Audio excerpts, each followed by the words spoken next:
Hey, this is day one of Everest training. We're out here in the wilderness. Me and Matt, next thing is to find a very good walking stick. So the important thing about a walking stick is you need something sturdy, strong, and basically you can find sticks like this anywhere in the wilderness. So I think we're ready to be on our way.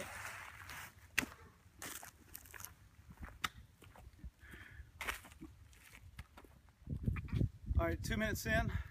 It's 20 degrees outside. We've found our first bench. The calf muscle is starting to cramp, and our next pillage will be our survival gear. So now we're about 4 minutes in. Good time for a break. We're going to take a look at what Webb and I brought for some survival gear. We'll start down here. Got my Tile Club boxing, essential sack to kind of just put everything in. We've got first aid kit here. It's got everything: Band-Aids, light stick. Oh man, there's a little magnifying glass, some tweezers there. You don't want to get splinters. Typical running shoes. Got about 3 bottles of water here. This Everest wrap could be used for carrying whatever. 2 power bars. You got to have the power bars just for nutrition and such. It's essential. Breast cancer awareness headband. I've got these practice golf balls. I'm not sure why, but these could be used for hurting people, things, whatever. Advocare slams. These are essential. You drink these. They're kind of like 5-hour energies, but 10 times better. Pre-wrap here is good for staying warm. Well, welcome back. Matt was going over his essentials for surviving. I'm gonna go over what I brought. It's not much. Want to go off just my body heat, see if that takes me a couple days. So what I brought was, I got a quarter that could be used for making maybe a fire, heat it up in the sun. I know it's 20 degrees, but maybe that can work. Some fires don't get hot enough, so we're looking for the blue flame. We want to throw some highlighter fluid on it. That's what I hear. This is going to be our plastic heating pot. We're going to put the meat that we kill with Matt's golf balls onto the plastic and heat it up. For seasoning purposes, we got some 2014 ranch sunflower seeds. Chew them up, spit them onto your food. Creates a delicacy. I think you might have mentioned the slams, but need these. This is our drink for the meat. And this thing, this is like you tie it to a stick and you put your meat that you don't eat into it, and then you just throw it over your shoulder, kind of. But that's it. We'll see you here soon. So we've gotten to a point in our journey where you can see it's starting to get a little dangerous. This happens in Everest. The whole thing's going to be dangerous, but right here got some erosion stuff going on. Stay to mark trails, but we're professionals, so we're going to go off trail today. Hey guys, welcome back. We're about an hour into our journey, and we've made it to a part of the cliff to where we're actually going to have to scale that. If you revert back to our survival essentials, you might not see any rope. Yep, that means we're gonna free climb it. So we've gotten to a place about 2-3 hours in where you can see the weather, the erosion, the rains kind of made these trees into some natural sitting platform. So this is a great place to sit, kind of rest. I've taken a layer off, get some water, and we'll be on our way.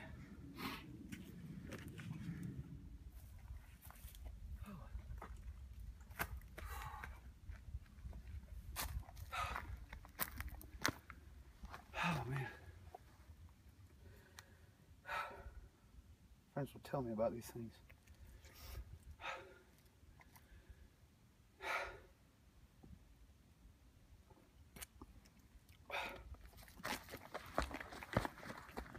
So we're about 4,000 feet up now in elevation, I'd say. Degrees dropped another 10, probably sitting around 5 degrees now.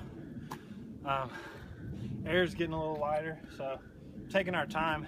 we've come to this point here that it almost looks like stairs, like someone has come and built these. But as we know, we're in the middle of nowhere and no one's been here, so this is just another one of God's creations. So we're 10 hours in, 10 degrees temperature drop from the 10 degrees. We're at 0 now. We're up here trying to find civilization. Looks like we're gonna go towards some, could be Indian village, and scope things out there. Did you hear that? No, man, what's up? I thought I saw something. All right. All right, so we're two apart now on our journey. I wanted to stop and show you something that we came across. So this is a feces dropping from maybe a type A grade 5 bobcat. Could be red fox, maybe like a cougar. So you can see by messing around in this that there's pieces of rodent in here, some berries. So we're close to a freshwater source and probably some good food. So I'm going to leave that there. If you want to move over here with me, I found a place where we can stay for the night. We've got this clearing here right off the cliff. Pine needles are great for making fire. We're going to have Webb make a bow drill later, and we'll do that. I've got thorn bushes all around me, 360. I've got rock on my back, so I'm protected by all 4 sides. And the bobcat feces near us doesn't scare me because I know with a fire he won't come anywhere near. So that's where we're staying tonight. See you guys later. Go. I know this is day 1 of Everest training, but just because it's day 1, that doesn't mean I'm some kind of veteran. Many hikes I've come across, every now and then there could be a random zip line that takes me from point A to point B, and then maybe back to point A from like running from like cougars. And from the video earlier of the type 5s, the type 8 bobcat feces. But what we're gonna do now, I'm pretty sure that up in this area, I know we could go the easy way down, but who wants to do that? We're gonna go up here, and I heard there's a zip line. So let's go.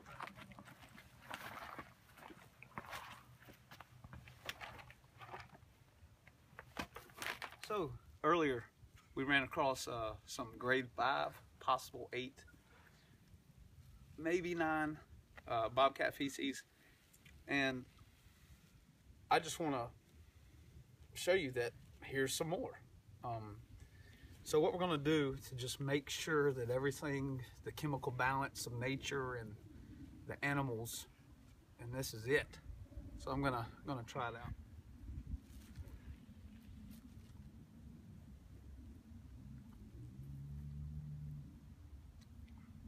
Yeah, they're bobcat turds. So now I gotta get up there where Webb is.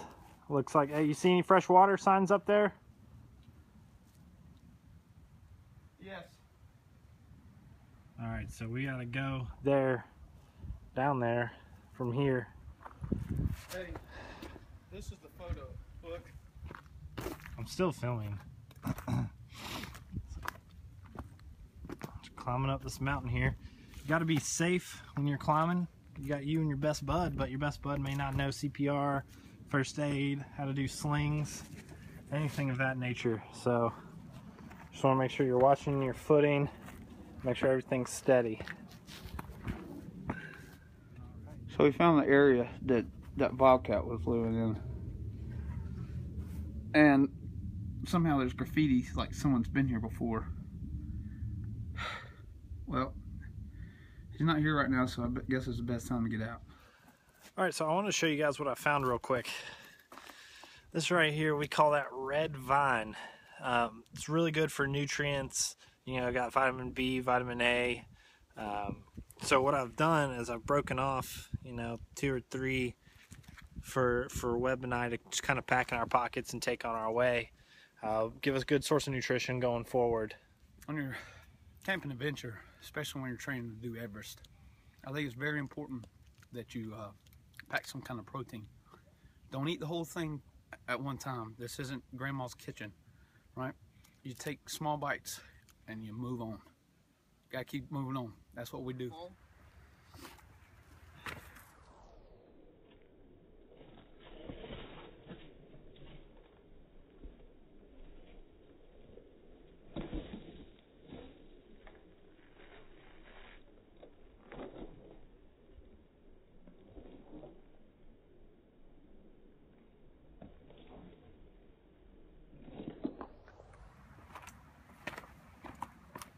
So we're to the point now where we need to eat, get some food for the night. It's starting to get cold again. We're probably -1, -2 degrees at least here in the shade. So what I've done is, if you look over here, I've made this, what we call it is a beet trap. And I've kind of used nature here as a helper. So what I've got these thorns that are growing sideways. And I just took a twig, any twig or stick, and I got this rock that's kind of propping it up. And then remember those golf balls, those practice golf balls, I put one down there. It looks like there's animals going through this area. You see leaves ruffling around, there's some feces scattered around, some urine tracks. So animals are definitely coming this way. So what's going to happen is they're going to see that golf ball there. They're going to be like, what's this? Is it food? I'm not sure. When they come, they get the golf ball, and I'm standing there, beet trap. So, zip line number 1. Someone's beat us here. They have spotted us. And I'm not sure if we're going to be able to stay at this spot for the rest of the day. Me and Matt are going to go down further that way and set up a couple more of those beet traps. So we finished our journey conquering this mountains forest. Want to end with like 5 tips. Got to stay safe and prepare for Everest and basically any wilderness venture. Step 1, pack accordingly. You saw those golf balls come in handy. The mouth guard case came in handy, cooking meat and stuff. Number 2, learn your feces. I'm going to let Webb finish our last 3. What you got for us? We're going to pick up from the feces thing. Number 3, if you see hieroglyphics, those are pretty ancient. Kind of touch them, make videos of them. Number 4 is when you're on this side of the mountain and you climb to the other side, it gets 10 degrees colder, so prepare for warmness. And tip 5 would be to make sure you have that good walking stick.